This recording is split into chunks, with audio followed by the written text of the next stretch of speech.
स्वराज्याचे सरसंस्थापक छत्रपती शिवरायांना मानाचा मुजरा करतो। भारतीय राज्यघटनेचे शिल्पकार भारतरत्न डॉक्टर बाबासाहेब आंबेडकर यांना मानवंदना अर्पित करतो। आज कर्मयोगी सुधाकर पंत परिचारक म्हणजे आपल्या सर्वांचे मोठे मालक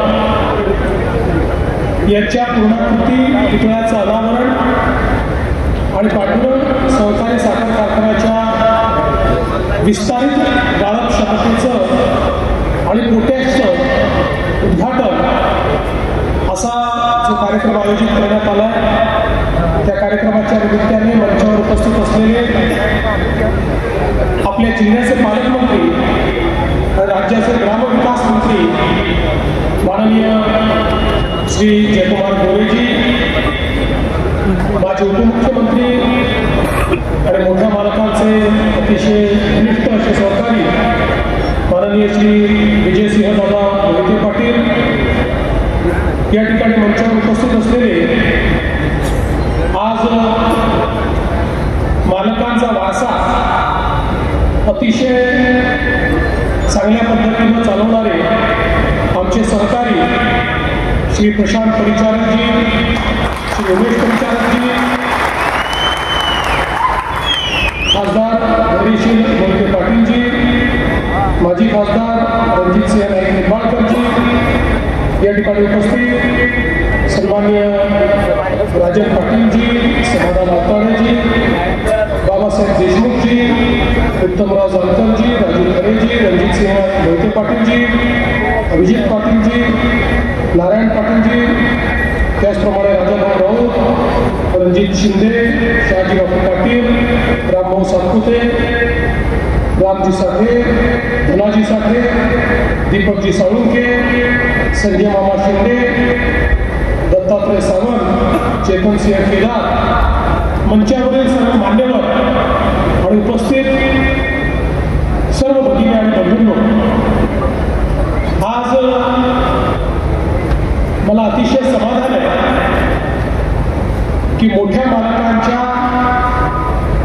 पुतळ्याच्या अनावरणाच्या निमित्ताने या ठिकाणी येण्याची संधी मला मिळाली। खरं म्हणजे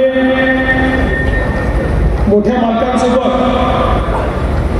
विधानसभेतही काम करण्याची संधी मला मिळाली आणि त्यानंतर दीर्घकाळ त्यांचं मार्गदर्शन घेण्याची संधी पण मला मिळाली।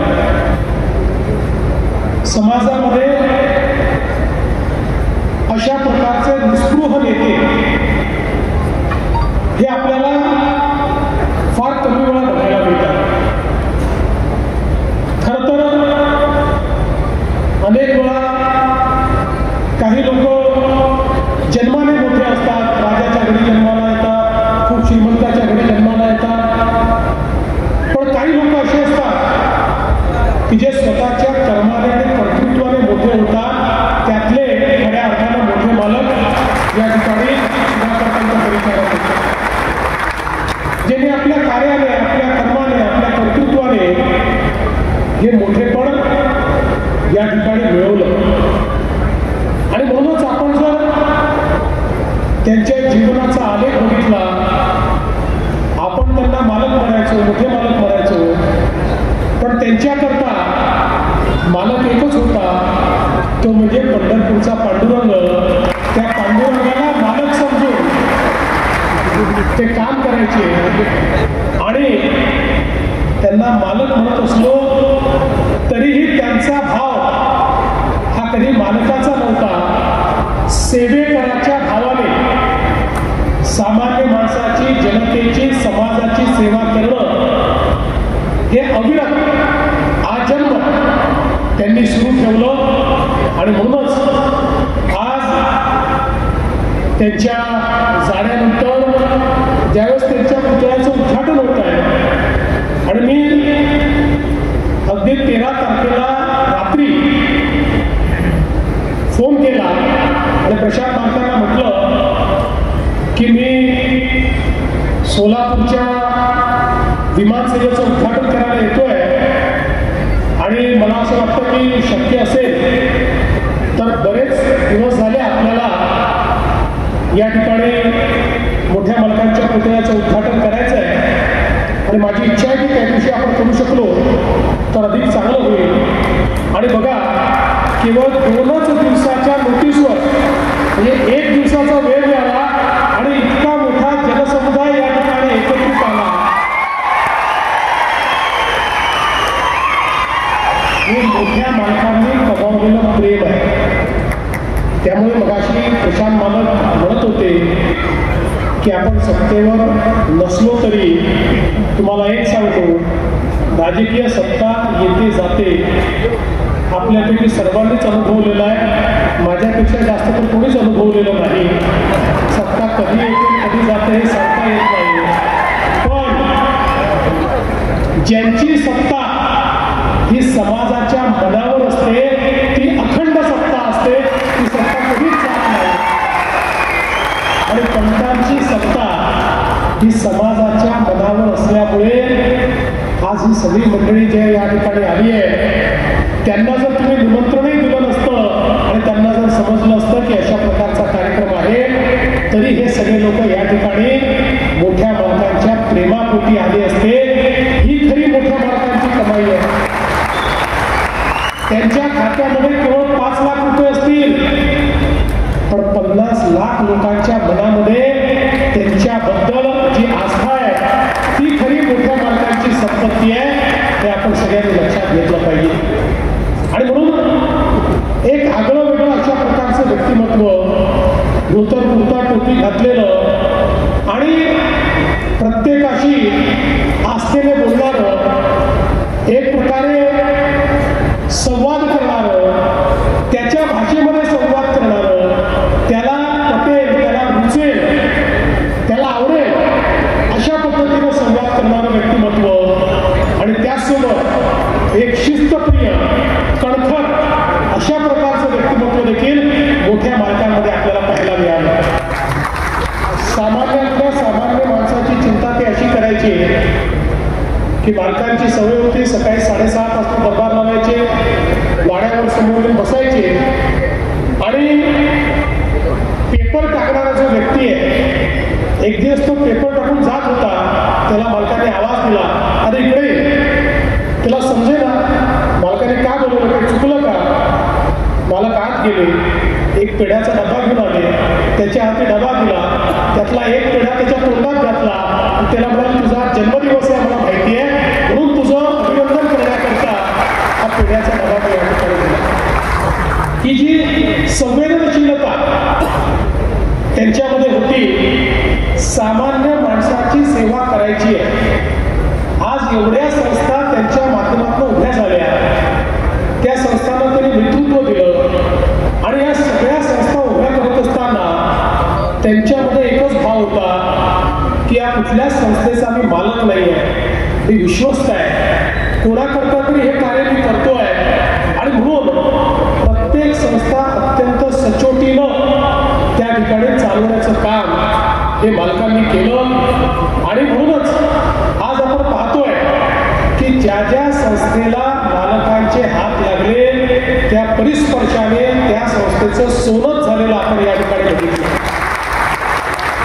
आज या पांडुरंग परिवाराने वेगवेगळ्या कारखान्यांच्या माध्यमातून, वेगवेगळ्या संस्थांच्या माध्यमातून केलेलं कार्य असेल, त्यांच्या माध्यमातून बँकेचं असलेलं कार्य असेल, बाजार समितीचं कार्य असेल, कुठलंही कार्य तुम्ही बघा, समाजातली परिवर्तन घडवणारी प्रत्येक संस्था ही मालकांनी उभी केली, त्याला नेतृत्व दिलं, त्याच्यात पारदर्शिता आणली आणि त्यातनं सामान्य माणसाचं कल्याण केलं. आणि म्हणूनच इतके वर्ष जे काही प्रेम त्यांना मिळालं त्याचं नेमकं कारणच हे होतं. बघा, ज्यावेळेस मोठे मालक या कोरोनामुळे त्या ठिकाणी दवाखान्यामध्ये भरती होते, तब्येत खराब होती आणि अशा एक दिवस त्यांनी फोन मागितला आणि कोणाला समजेना की त्यांनी फोन का मागितला, पण त्यांनी फोन मागितला कारखान्याच्या मॅनेजरला फोन केला आणि म्हणाले, अरे बाबा दिवसाचे पैसे दिले की नाही, शेतकऱ्यांची अडचण होईल, शेतकऱ्यांना वेळेवर पैसे मिळाले पाहिजे. म्हणजे आपण जगणार आहोत की आपलं काय होणार आहे याची कल्पना नाही. कदाचित अशा प्रकारच्या पुण्यात्म्यांना आपल्या मृत्यूची चाहूल लागते, ती चाहूलही कदाचित त्यांना लागली असेल, पण अशातही कर्तव्याला ते कधी मुकले नाही, कर्तव्यापासून दूर गेले नाही. त्यांनी हाच विचार केला की जर कुठे उशीर झाला तर माझ्या शेतकऱ्याला अडचण येऊ नये, म्हणून तीच धडपड त्यांच्या ठाई आपल्याला पाहायला मिळाली. आणि म्हणूनच आपण जर बघितलं असेल तर अतिशय सामान्यप्रमाणे राहणारे पण असामान्य कर्तृत्व करणारे हे मोठे मालक होते. आपल्याला कल्पना आहे की ज्यावेळी त्यांना एसटी महामंडळाचं अध्यक्ष बनवलं त्यावेळी एसटीची परिस्थिती खराब होती. शेवटी आपली एसटी ही लेकरवाळी आहे, त्याच्यामुळे त्याची परिस्थिती काही कधीच फार चांगली नसते, ती अडचणीचीच असते. कारण जिथे पैसे मिळत नाही असे रूटवर आपण ती चालवत असतो. पण त्या काळामध्ये अक्षरशः आता एसटी बंद करावी का इथपर्यंतच्या चर्चा चालल्या होत्या. आणि त्यावेळी मालकांना अध्यक्षपद मिळाल्यानंतर त्या एसटी मध्येही त्यांच्या प्रामाणिकपणामुळे, त्यांच्या पारदर्शी योजनांमुळे आणि त्यांनी घेतलेल्या निर्णयांमुळे एक टर्नराऊंड आला आणि तोट्यातली एसटी फायद्यात येऊ शकते हे मोठ्या मालकांनी दाखवून दिलं. आणि त्यातनं एसटी महामंडळाचा परिचारक पॅटर्न हा उभं करण्याचं काम हे मोठ्या मालकांनी केलं. सभागृहामध्ये देखील ठामपणे बोलणारे आणि त्यांना मान होता, सन्मान होता, त्यामुळे त्यांचं बोलणं जे असायचं ते थेट असायचं. त्याला एक शेतकऱ्याच्या विचारांची झालर असायची. आणि मला असं वाटतं की थोडं बोलायचे पण इतकं उत्तम प्रत्येकापर्यंत पोहोचेल अशा प्रकारचं बोलणारे आम्ही मोठे मालक या ठिकाणी बघितले. खरं म्हणजे मी तर असं म्हणेन की अनेक लोक हे तुमचं जीवन समृद्ध करतात. मी खरं तर उल्लेख करेन की या ठिकाणी सुधाकर पंत परिचारकांसारख्या नेत्यांशी माझा संबंध आला किंवा याच जिल्ह्यातले गणपतराव देशमुख साहेब यांच्याशी माझा संबंध आला. या सगळ्या मंडळींसोबत काम करत असताना माझं जीवन समृद्ध झालं. यांच्याकडे पाहून मला खूप गोष्टी शिकायला मिळाल्या.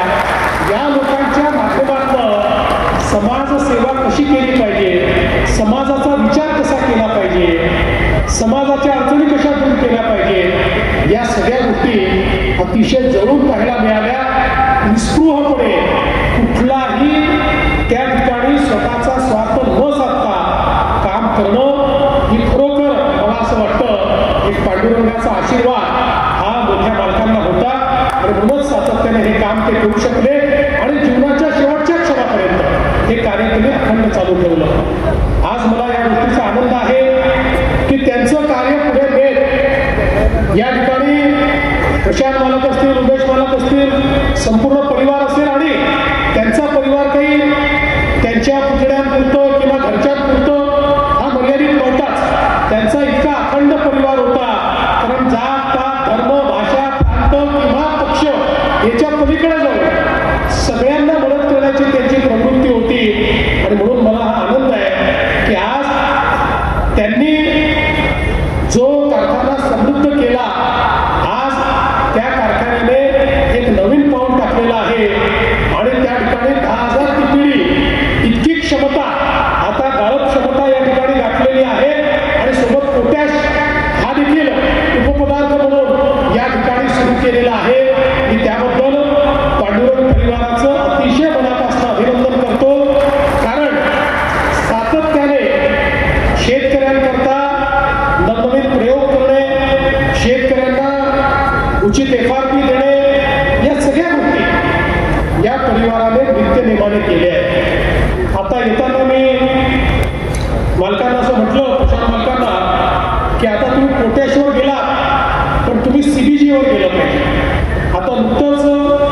देशातला पहिला सहकारी साखर कारखान्यातला CBG प्लॅन्ट हा आपण त्या ठिकाणी माननीय अमित शहा साहेबांच्या हाताने सुरू केला कोल्ह्यांच्या कारखान्यामध्ये. आणि ज्याला आपण सर्क्युलर इकॉनॉमी म्हणतो, म्हणजे इथेनॉल तयार करत असताना जो स्पेंट वॉश आणि जी प्रेसवॉश तयार होते त्याचाही आता उपयोग करून तुम्ही त्या ठिकाणी मिथेन गॅस तयार करू शकता आणि त्या माध्यमातून तुम्ही CBG तयार करून त्या इंधनावर, अतिशय क्लीन इंधनावर गाड्या चालवू शकता, त्याच्यावर सर्व प्रकारचं काम करू शकता. म्हणजे आतापर्यंत ज्या गोष्टी टाकाऊ होत्या त्या सगळ्या गोष्टी आता कारखान्याच्या अर्थव्यवस्थेचा भाग बनू शकतायत. आणि म्हणून अशा प्रकारचा CBGचा प्लॅन हा तुम्ही उभा केला पाहिजे असं मी त्यांना सांगितलं. ते हुशार आहेत, त्यांनी लगेच मला सांगितलं, म्हणाले मी अमित भाईंचं भाषण ऐकलं होतं आणि अमित भाईंनी सांगितलं होतं की देशामध्ये 15 कारखाने ते निवडणार आहे की ज्याला CBG करता केंद्र सरकार प्रायोगिक स्तरावर त्या ठिकाणी मदत करणार आहे. आणि मग लगेच त्यांनी सांगितलं मग तुम्ही आता पांडुरंगलाही त्याच्यामध्ये सामील करून टाका. मी तुम्हाला निश्चितपणे त्या मालक या ठिकाणी आश्वस्त करतो की तुमचा वकील म्हणून, पांडुरंगचा वकील म्हणून तुमची केस घेऊन मी अमित भाईंकडे जाईल आणि त्यांना सांगेल की वर्षानुवर्ष अतिशय सचोटीने प्रामाणिकपणे चालणारा कारखाना आहे. त्यामुळे भारतात जे 15 कारखाने तुम्ही निवडणार आहेत त्यात आमच्या पांडुरंगचाही समावेश तुम्ही करा. अशा प्रकारची भूमिका आहे निश्चितपणे त्या ठिकाणी मी मांडेल. आज खरं म्हणजे आपल्या मंचावर अनेक प्रमुख नेते उपस्थित आहेत आणि त्या सगळ्यांची भाषणं व्हायला पाहिजे होती, कारण सगळ्यांना मालकांबद्दल खूप प्रेम आहे. प्रत्येकाजवळ मोठ्या मालकांच्या खूप आठवणी आहेत. पण आजचा सगळा माझा कार्यक्रम बदलला, कारण आपल्याला माहिती आहे की गडचिरोलीमध्ये आज 61 माओवाद्यांनी आणि त्यातला जो सगळ्यात प्रमुख नेता आहे त्यांनी आत्मसमर्पण केलं आणि महाराष्ट्रातला माओवाद हा पूर्णपणे आज संपला. आणि त्याकरता मला अचानक तिकडे जावं लागल्यामुळे इकडे येताना उशीर झाला आणि मला सोलापूरहून पुन्हा विमान पकडायचं होतं. आणि म्हणून हे सर्व नेते मंडळींची भाषणं ही आम्हाला कट करावी लागली आणि थेट माझं भाषण करावं लागलं. म्हणून आपल्या सर्वांचे, या सर्व नेत्यांचे मी पांडुरंग परिवाराच्या वतीनं मी त्यांची क्षमा मागतो. आणि आज हा अतिशय सुंदर कार्यक्रम आपण या ठिकाणी केला आहे. खरं म्हणजे नुकतंच आपल्याला माहिती आहे एक फार मोठा महापूर आपल्या सोलापूर जिल्ह्यात आला. आपल्या महाराष्ट्रातच मोठ्या प्रमाणात अतिवृष्टी आणि महापूर, पण त्याचा सर्वाधिक जर परिणाम आपल्याला कुठे पाहायला मिळाला तर तो सोलापूर जिल्ह्यामध्ये पाहायला मिळाला. मोठ्या प्रमाणात आतोनात अशा प्रकारचं नुकसान आमच्या शेतकऱ्यांचं झालं. आमच्या शेतकऱ्यांचं जेव्हा असं नुकसान होतं त्यावेळी त्यांचं आर्थिक आणि मानसिक हे सगळं नुकसान कुठलंच सरकार भरून देऊ शकत नाही. पण आमच्या सरकारने निर्णय घेतला की किमान आपला शेतकरी हा स्वतःच्या पायावर उभा राहू शकला पाहिजे, अशा प्रकारची मदत आपण त्याला केली पाहिजे. आणि म्हणून जवळपास 32,000 कोटी रुपयाचं पॅकेज हे आपण शेतकऱ्यांना त्या ठिकाणी दिलं. आणि आजपर्यंत जेवढ्या मदती झाल्या त्यात सर्वाधिक मदत ही यावेळेस करण्याचा निर्णय आपण घेतला. आमचा प्रयत्न आहे दिवाळीपूर्वी शेतकऱ्यांच्या खात्यामध्ये हे पैसे गेले पाहिजे, त्याची सुरुवात आम्ही केली आहे. वेगानं ते काम आम्ही करतो. आणि यासोबत आमचे पालकमंत्री यांनी, जयकुमार गोरेजींनी या सगळ्या पुराच्या परिस्थितीत खूप चांगलं काम केलं. त्यांनी हा प्रयत्न केला आहे त्या शेतकऱ्यांचं ज्यांचं नुकसान झालेलं आहे त्यांच्या घरी या दिवाळीच्या निमित्ताने दिवाळीचा सगळा शिधा असेल, आमच्या बहिणींकरता भेटवस्तू असतील, त्याही पोचवण्याचा आपला प्रयत्न आहे. आणि पुन्हा एकदा आपला शेतकरी स्वतःच्या पायावर उभा राहायला पाहिजे याकरता पूर्ण ताकद आपण लावतो. आणि मला आनंद आहे की हा महाराष्ट्र कसा आहे बघा, सरकारने काम सुरू केलं तर अख्खा महाराष्ट्र सरकारच्या पाठीशी उभा राहिला. अनेक लोकांनी आपापल्या परीनं त्या ठिकाणी जी मदत करता येईल ती मदत केली. आत्ताच पांडुरंग परिवाराने 1 कोटी रुपये हे मुख्यमंत्री सहायता निधीला दिले. आता या मंचावरच अनेक चेक मला या ठिकाणी मिळाले. आणि मी तुम्हाला सांगतो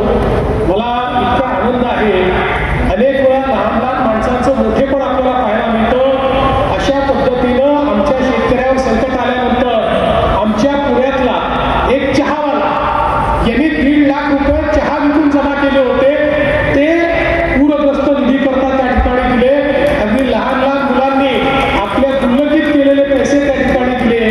एक अतिशय म्हातारे आजोबा त्यांनी पेन्शनचे पैसे त्या ठिकाणी दिले. त्यामुळे आपल्या महाराष्ट्रातली माणुसकी ही आपल्याला अशा परिस्थितीत पाहायला मिळते. शेतकऱ्यावर संकट आल्यानंतर उभा महाराष्ट्र त्याच्या पाठीशी आज उभा आहे हे चित्र आपल्याला पाहायला मिळत आहे. आणि म्हणून मी आपल्याला आश्वस्त करतो, शेतकरी असेल किंवा महाराष्ट्रातला कुठलाही नागरिक असेल त्याच्या पाठीशी आम्ही आहोत. आणि विशेषतः या ठिकाणी उत्तम काम करणाऱ्या पांडुरंग परिवारासारख्या ज्या संस्था आहेत या संस्थांच्या पाठीशी खंबीरपणे आम्ही उभा आहोत हे देखील या निमित्ताने मी सांगू इच्छितो. त्यामुळे प्रशांत मालकांनी यापुढे तरी आम्ही सत्तेत नाही असं म्हणू नये. आम्ही सत्तेत आहोत म्हणजे तुम्हीच सत्तेत आहात हे लक्षात ठेवलं पाहिजे. आणि या ठिकाणी निश्चितपणे मालकांचं काम हे पुढे नेण्याचं काम हे तुम्ही केलं पाहिजे. तुम्ही करताच आहात ते अधिक पुढे नेण्याचं काम हे आपण करावं.